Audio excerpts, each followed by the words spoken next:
সাংগঠনিক সম্পাদক নারায়ণগঞ্জ জেলা তাঁতি দল আমাদের মাঝে উপস্থিত হয়েছেন অ্যাডভোকেট আব্দুল বারী মিয়া ভাই, সাধারণ সম্পাদক ফতুল্লা থানা বিএনপি আমাদের মাঝে উপস্থিত হয়েছেন।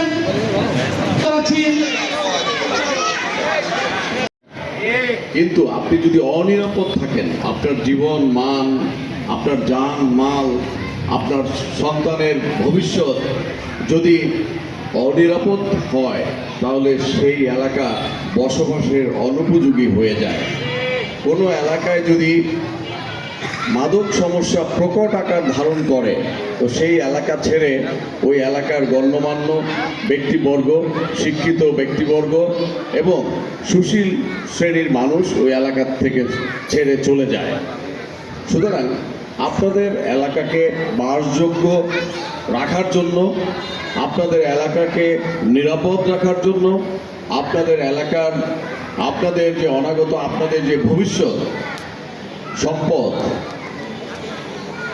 আপনাদের বাড়ি গাড়ি সহ সবচেয়ে মূল্যবান সম্পদ আপনাদের সন্তান, তাদেরকে যদি নিরাপদে রাখতে চান, তাহলে সমাজ থেকে এই যে মাদকের যে ছোবল এবং অন্যান্য যে ধ্বংসকারী যে বিষয়গুলো রয়েছে, সেগুলো ব্যাপারে আপনাদের প্রতিরোধ গড়ে তুলতে হবে, সামাজিক প্রতিরোধ গড়ে তুলতে হবে এবং সমাজ থেকে এগুলো দূর করতে হবে।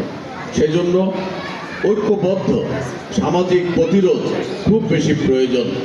এখন শুধুমাত্র পুলিশ বাহিনীর উপরে নির্ভর করে আমরা এই মুহূর্তে মাদক ব্যবসা যেভাবে বিস্তার লাভ করেছে এবং মাদককে ঘিরে যেভাবে কিশোর গ্যাং বেড়ে উঠছে এবং মাদককে ঘিরে যেভাবে অপরাধী চক্র তারা দিন দিন শক্তিশালী হচ্ছে, তাদেরকে প্রতিরোধ করার জন্য শুধু কোনো বাহিনী নির্ভর হলে আমরা কিন্তু এইগুলোকে ধ্বংস প্রতিরোধ করতে পারবো না। সেই জন্য আমাদের প্রয়োজন হবে মসজিদ ভিত্তিক সমাজ ব্যবস্থা, মক্তব ভিত্তিক সমাজ ব্যবস্থা এবং পঞ্চায়েত ভিত্তিক সমাজ ব্যবস্থাকে ফিরিয়ে এনে একটি ঐক্যবদ্ধ সামাজিক প্রতিরোধ গড়ে তুলতে পারলেই এই এলাকা মাদক মুক্ত হবে।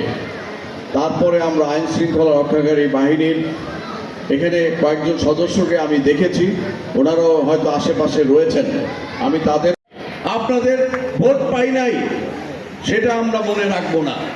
আগামী দিনে যেন আমরা এই দল ধানের শীষ প্রার্থী নিয়ে যেই আসুক সে যেন বিজয় লাভ করতে পারে, আমরা সেই প্রত্যাশা নিয়ে, এবং আমরা যে কথা আমাদের প্রিয় নেতা, আমাদের অভিভাবক জনাব তারেক রহমান সাহেব বলেছেন যে মানুষের জন্য যদি আমরা কাজ করি তাহলে মানুষ আমাদের থেকে মুখ ফিরিয়ে নেবে না।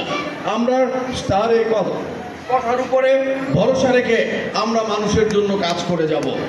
তারপরে ইনশাল্লাহ আপনাদের পাশে এসে দাঁড়াতে পারবো। যদি আপনাদের জন্য কাজ করি, এক সময় আপনাদের পাশে এসে দাঁড়াতে পারবো।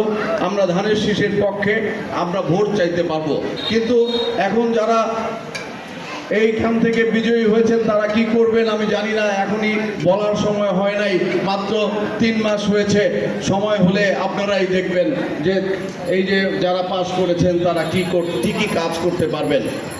শুধু এই এলাকায় নয়, আরও এই যে মাছদাইর এখান থেকে সস্তাপুর, দক্ষিণ সস্তাপুর, কোতোয়ালের বাগ সহ এবং ওই পাশে ইসদাই, তারপরে ভুইগড় এবং এখন সাইনবোর্ড এলাকায় আগামীকাল থেকে কাজ হবে। এই এলাকার এই প্রত্যন্ত এলাকার জলাবদ্ধতা দূরীকরণে জেলা পরিষদের পক্ষ থেকে জনাব তারেক রহমানের নির্দেশে আমরা কাজ করে যাচ্ছি। আপনারা আমাদের জন্য দোয়া করবেন। আমরা ইনশাল্লাহ যেন জনগণের পাশে থেকে জনগণের কাজ করতে পারি। আরেকটি কথা, যেহেতু সন্ধ্যা হয়ে যাচ্ছে, এই এলাকার প্রধান শিক্ষিকা, তাকে ডেকে আমি জানার চেষ্টা করেছিলাম ছাত্র সংখ্যা কতজন এবং বৃত্তি পরীক্ষায় কতজন অংশ নিয়েছে। গত বৃত্তি পরীক্ষায় এবং সম্ভাবনা কতটুকু রয়েছে ভালো ফলাফল করার। তিনি আমাকে বলেছেন যে এবারের বৃত্তি পরীক্ষাটা একটু পরে হয়েছে, তারপরে 10 জন অংশগ্রহণ করেছে, তার মধ্যে তিনি প্রত্যাশা করেছেন 3-4 জন অবশ্যই ট্যালেন্ট পুলে বৃত্তি পাবে।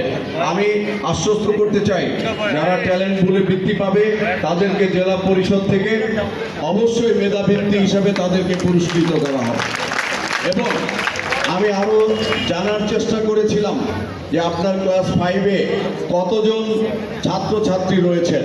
তিনি বলেছেন ক্লাস 5-এ 102 জন ছাত্রছাত্রী রয়েছেন। আজকে সম্ভবত স্কুল ছুটি হয়ে যাচ্ছে, তো যেহেতু ছুটি হয়ে যাচ্ছে ঈদের আগে আর ক্লাস 5-এর ছাত্রছাত্রীদের সঙ্গে দেখা হওয়ার কোনো সুযোগ নাই। আমি যেদিন খুলবে স্কুল সেই দিন এই 102 জন ছাত্রছাত্রীকে প্রত্যেককে একটি করে জ্যামিতি বক্স আমার জেলা পরিষদের পক্ষ থেকে আমি উপহার দিব এবং এই বন্ধের আগেই আমি প্রধান শিক্ষিকার হাতে এই 102টি জ্যামিতি বক্স পৌঁছে দিব। যাই হোক, আমরা সবসময় রয়েছি। ম্যাডাম আরেকটি কথা বলেছে যে এই স্কুলে শহীদ মিনার নেই। আমরা চেষ্টা করব দ্রুত এবং অল্প সময়ের মধ্যেই এই স্কুলে একটি অবশ্যই শহীদ মিনার আমাদের একটি আবেগের জায়গা। এখান থেকে আমাদের মায়ের ভাষায় আমরা মায়ের ভাষাকে আমরা রক্ষা করতে পেরেছিলাম 52-তে রক্তদানের মধ্যে দিয়ে। এটা একটি গৌরবের বিষয়। প্রতিটা স্কুলে অবশ্যই একটি করে শহীদ মিনার থাকা আবশ্যকীয়। এই স্কুলে নাই এটা ভেবে অবশ্যই আমি কষ্ট পেয়েছি। যাই হোক, আমার জেলা পরিষদের পক্ষ থেকে আগামী কিছু দিনের মধ্যে, যেহেতু এটি একটি প্রক্রিয়াগত ব্যাপার, উন্নয়নের কর্মকাণ্ড করতে হলে একটি প্রক্রিয়া করে সেটি করতে হয়, আমি অবশ্যই এখানে একটি শহীদ মিনার আপনারা জায়গা নির্ধারণ করে রাখবেন। আপনাদের স্কুলের কমিটির মাধ্যমে রেজুলেশন করে আপনারা একটি জায়গা, একটা ভালো একটা জায়গা যেন অন্যান্য জায়গা নষ্ট না হয় সেরকম একটি জায়গায় আপনারা জায়গা নির্ধারণ করে রেজুলেশন করে আবেদন সহকারে সেই রেজুলেশন আমার কাছে পৌঁছে দিবেন। ইনশাল্লাহ আমি এখানে একটা শহীদ মিনার করে দিব। তারপরে ম্যাডাম বলেছেন যে এখানে একটু বৃষ্টি হলেই, এবং আরও কয়েকজন বলেছেন, জীবন ভাই বলেছেন, জীবন ভাই এই এলাকার একজন সমাজ কর্মী হিসাবেই তাকে চিনি, প্লাস একাধারে সাংবাদিক।